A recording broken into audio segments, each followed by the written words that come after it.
The situation in Alaska is a tough one. In nearly 200 of our rural communities in this state, I think it is fair to call housing a crisis.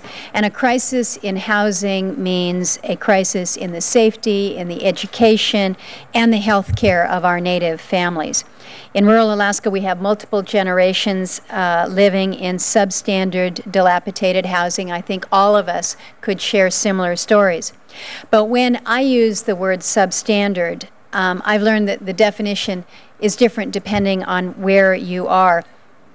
1/3, Madam Chairman, 1/3 of the homes in rural Alaska do not have a flush toilet, do not have running water.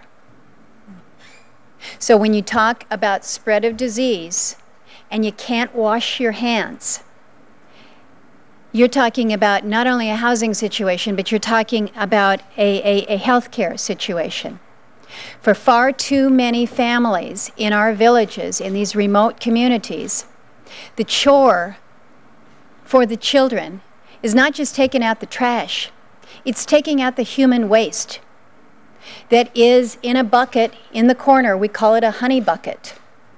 And the kids, part of their job is to haul that honey bucket down the boardwalk, or if they have a road, haul it down the road and dump it. That's part of what they do. We've talked for decades about retiring the honey buckets to the museums.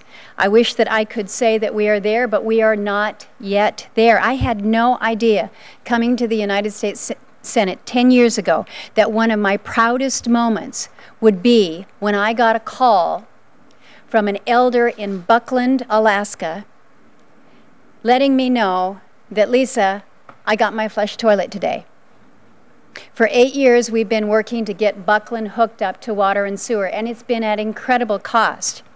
But when you go into a community and you sit down in the gym bleachers and you have a tiny native woman just kind of whisper in your ear and say, Lisa, all I want before I die is a flush toilet, I don't think that that's too much for me to be working on.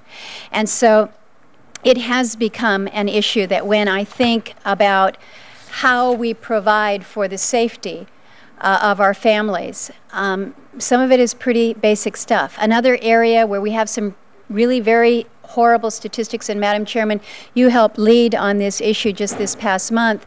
This is as it relates to domestic violence.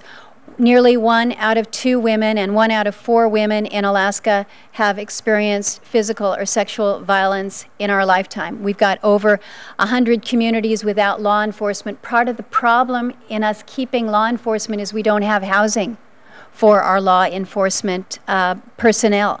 And so how we are able to deal with that has been a critical challenge for us.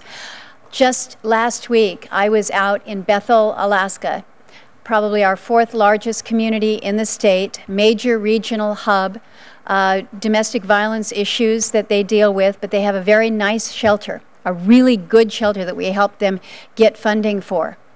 And they work with these women who come in from the villages, leaving their home, leaving the abuser, and they come into the shelter.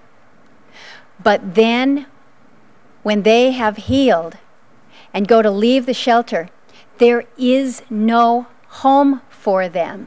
There's no housing in Bethel. There's no housing in their village. They can't afford to fly to Anchorage or to Fairbanks and to live there.